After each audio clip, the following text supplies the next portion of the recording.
G'day everyone, it's Matt Raad here, and today I'm interviewing Joe Valley, co-owner of Quiet Light Brokerage and also author of the EXITpreneur's Playbook, which you should definitely grab yourself a copy of. Now, what I'm really excited about today to talk about with Joe is another really interesting sale that I think is particularly interesting to our community because there's some awesome lessons here, and it's one of our favorite kind of websites. It's a content site. So thanks, Joe, for coming on and agreeing to have another chat to us and our community.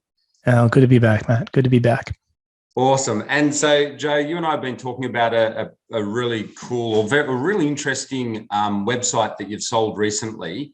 And do you want to give us a quick background of the style and as you know, keeping confidentiality in mind? I know that there's certain things we need to keep confidential, but give us a little bit of a quick background of this website.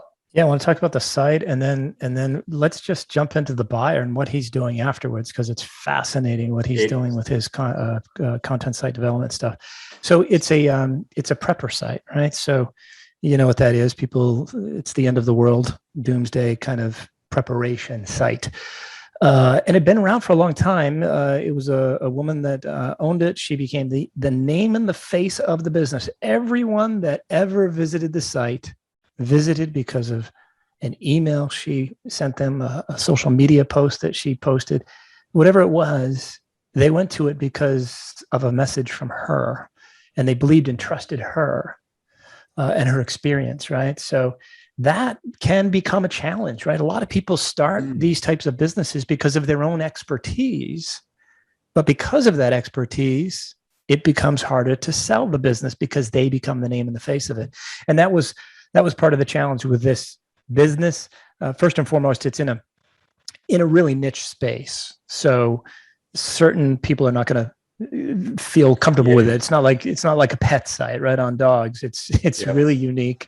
And then you've got somebody that is the name and face of it. And if she goes away tomorrow and all of these emails start coming from, Joe, nobody knows who I am. And buyers get very iffy, their confidence shatters a little bit, right? They get very shaky about buying a business like that and require a much longer training and transition period. And or like, this particular woman, let's call her Peggy. That's not her name, but call her Peggy. Yeah. If she wanted to sell her business and move on with her life, like most of us do when we sell, she simply cannot.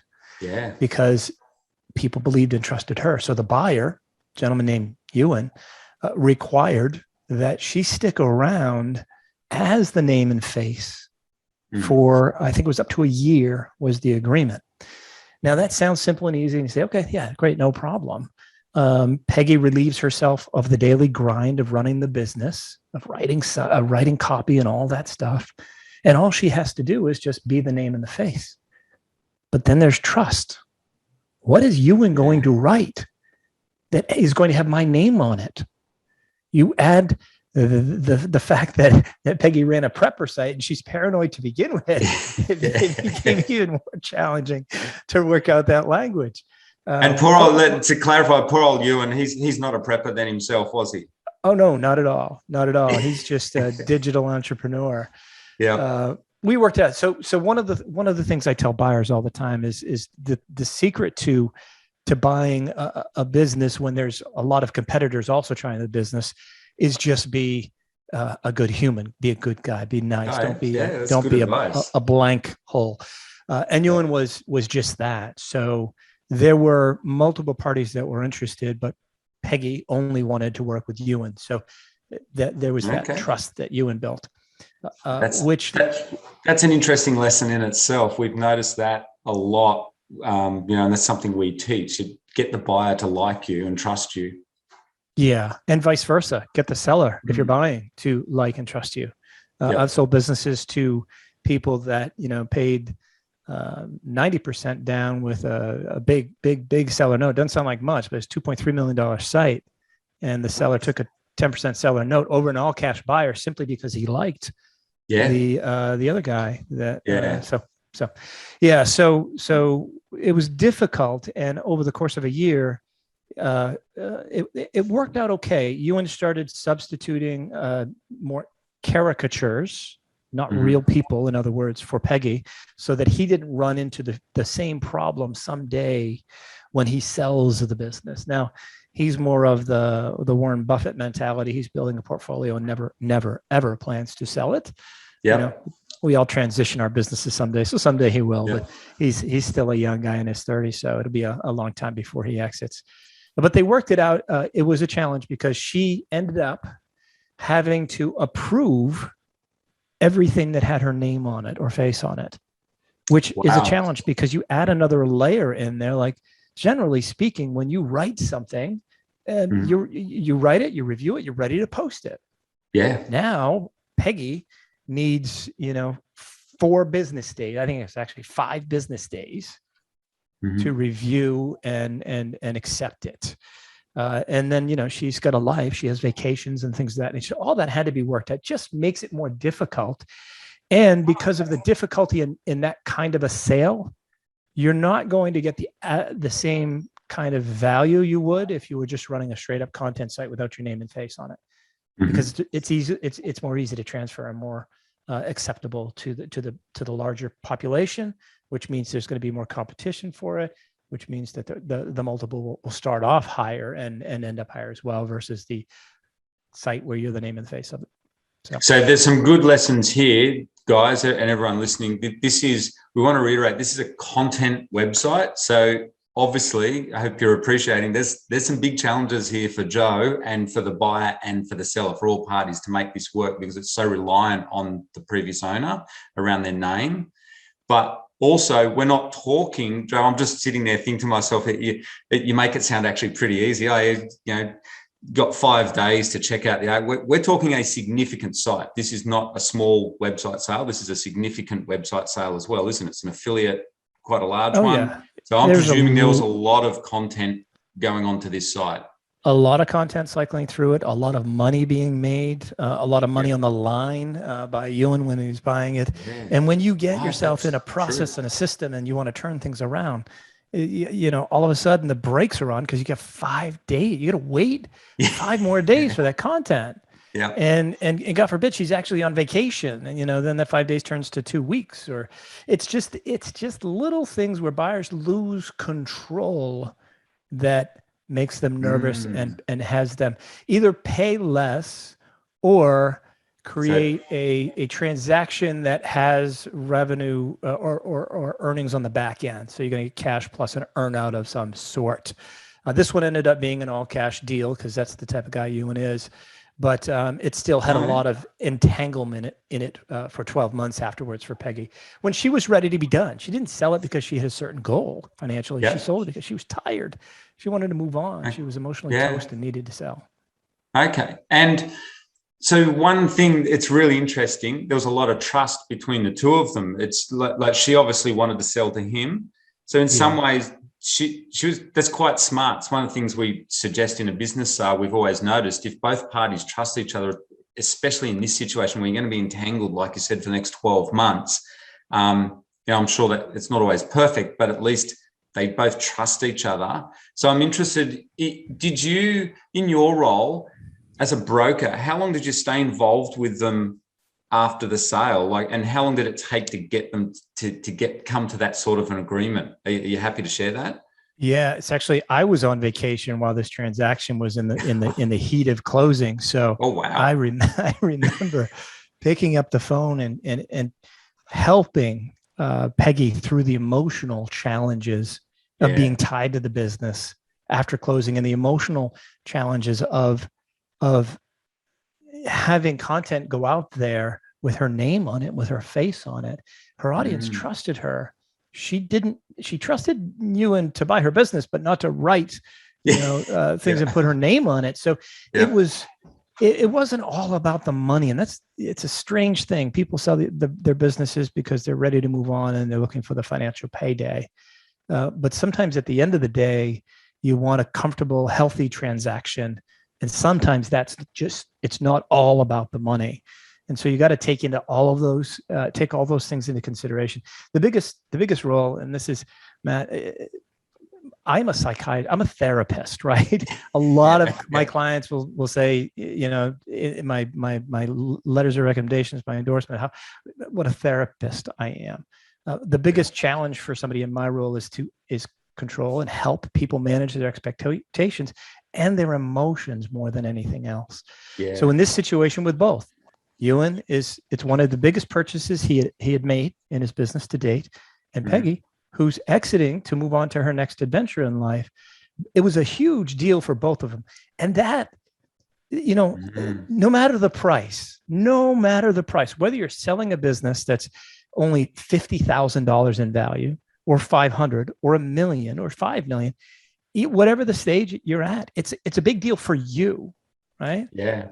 You know, if it's $100,000 transaction, it's a big deal. It's a life-changing number for that person.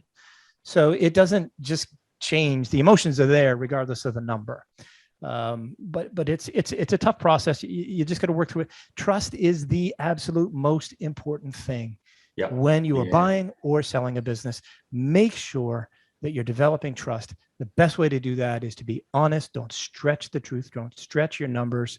Don't sell anything. Present the facts. And when you do that well, it'll build trust, and buyers will pay you top dollar for your business. Awesome advice. And obviously for both parties, that's really cool.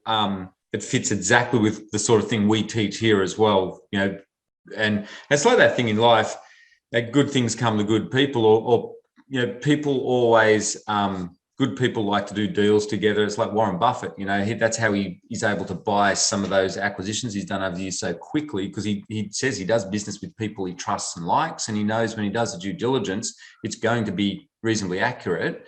It makes due diligence so much easier as well. So moving on to the next exciting part of this story, which I didn't realize, I thought, like, it's a really cool website that, you know, that was sold there. But of course, you've mentioned Ewan is an interesting guy, because he's like your exitpreneur by the sounds of it. I didn't realize that side of it. Well, he's not an exitpreneur, because he's buying. Sorry, he's my holding. mistake. He's holding forever. He's a Warren Buffett exitpreneur. Bootstrap, grow, sell, repeat. But what he's doing is pretty amazing. I had him on the Quiet Light podcast. We recorded a couple of weeks ago. It's going to air in another week or so, talking about his story since I sold him that business to Peggy. He has 100 content sites under his portfolio right now. And he did a test a while back on raising a little bit of money from a whole bunch of people to develop content sites and see how it went and whatnot. And it worked well, but he found raising a little bit from a lot was a challenge, because then he had to report to a lot. And so most recently, I can't give you the number that he raised, but he raised enough to launch 24 content sites all at once in niche marketplaces. So, and I asked him, I'm like, how do you come up with what you're going to, you know, have a content site on? He said, it's in everyday life. You know, it could be, I walked by in a organic garden, or you know, a certain type of toothpaste, or it could be just everyday life. So, and then he does the research, of course, because he's very good at that and looking at rankings and keywords and whatnot. But what he does is he raised the money for them. He's going to write 120 articles. He's not writing them himself. The way he's having them written is even more fascinating, but he's 120 articles per site. And then just let them sit and mature for 15 to 18 months. And I always thought, well, no, you have to write good quality content over time and Google will reward you. Apparently that's not the case anymore. He's going with the mindset of write the content, let it mature, see how Google responds and reacts. And then if he's got winners in there, even focus more on those winners. But he said that the logic is that if you start with, you know, the plan is an article every week or two every week for 50 weeks, you know, you're going to be, you know, 50 weeks in and grinding it out, and you're not going to know if you're getting rewarded at all yet. He just does it all at once, waits and checks and see what happens. So it's fascinating. It's not the first time he's done it. Obviously, he now has 100 content sites. But, you know, I said, well, how do you how do you manage the staff? How do you get all of that written? So his company is called Venture Forth Media, and it's venture, the number 4, thmedia.com. Okay. He has created a proprietary system, and he's actually building a software as a service tool out of this, where writers can go to his site. It's not Venture Forth, it's another one, where they can go to the site, click on the content, the subject headline and the content that they're interested in writing on. Cool. And download the subject and write the article and get paid anywhere between 5 to 15 cents a word, something like that. Okay. Yeah. And it allows people to work at home remotely without any oversight. They're not employees. And I think it's just a brilliant business model for him. Yeah. And for the writers as well. As I'm interviewing him, I'm thinking, my goodness, my sister-in-law would be great at this. She works for home. She's an amazing writer. She could just, make an extra a few $100 here and there. And she's actually working for him now, writing articles for him. And given that there's such a broad array of content sites, there's a subject matter that you could be interested in writing.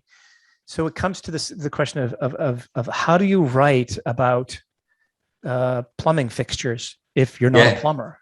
Yeah. And he said there are plumbers that are actually halfway decent writers, and they managed to find them in different niches and pay them properly and pay them accordingly, and just made it sort of seamless for them. So it's pretty fascinating what he's doing.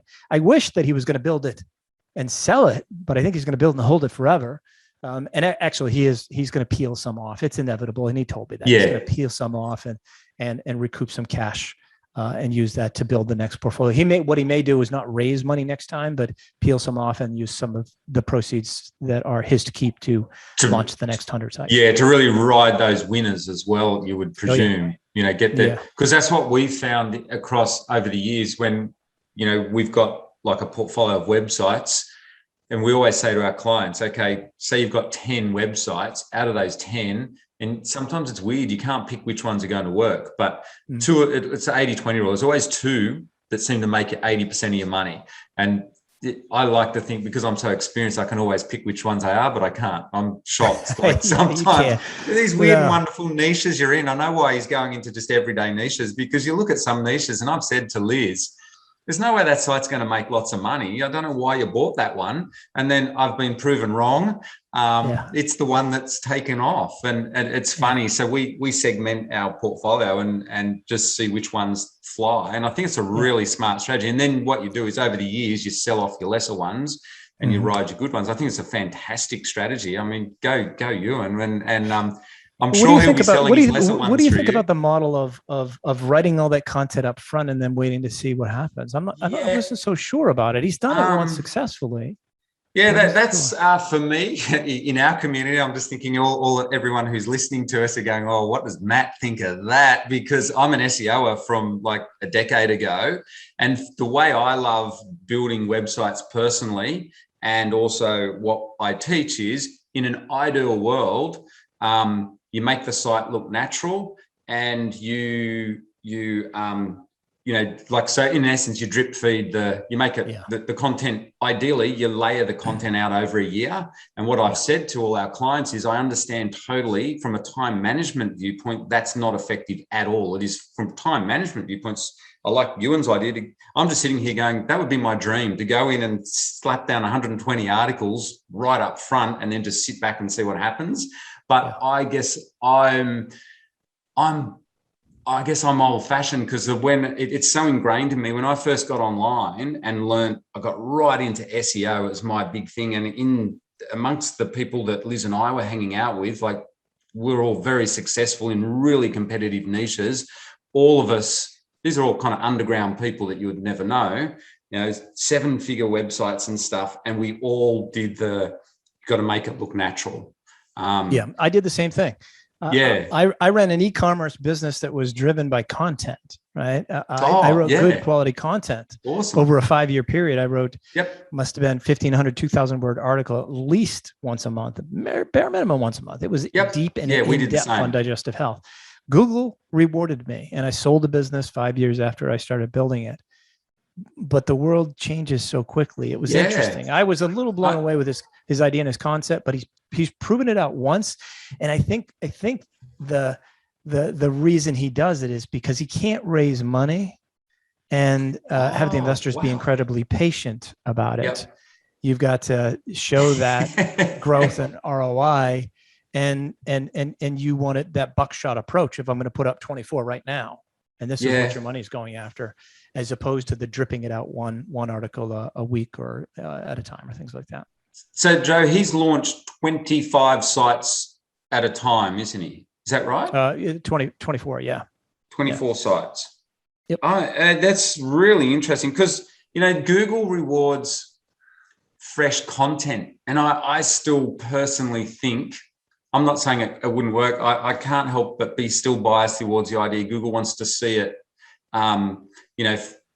fresh content regularly put onto it. Because I remember reading a thing, it was from Matt Cutts many years ago. And I know Matt Cutts isn't around in Google now anymore. But I used to follow his. Yeah, I used to follow his blog. Man. We're old. We used to follow the guy that's no longer there. Yeah, I know. but this is where my bias comes, because I really like, because you could read between the lines what he liked. And I always remember him saying, it was on his blog, it was words to the effect, actually, I think he did use this word, said, we're not stupid at Google. We want, if you own, because we own lots of sites, and that always worried me. I'm thinking, what's the limit there? And I was researching what he would say about that. And he'd say, we're not stupid. What we want to know is that you are putting love and attention into your websites. And I was really, that's a pretty cool way to view it. And so why can't you do that 120 articles at a time?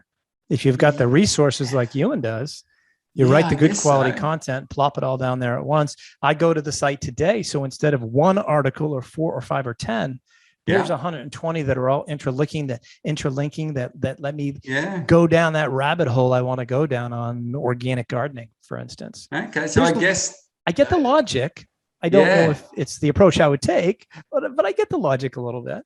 Yeah, well, I mean, what my litmus test is, would that come under Google's view of, is it spammy, or is this someone that's put love and attention, they're passionate about, say, the prepping niche or whatever, dog training niche, whatever.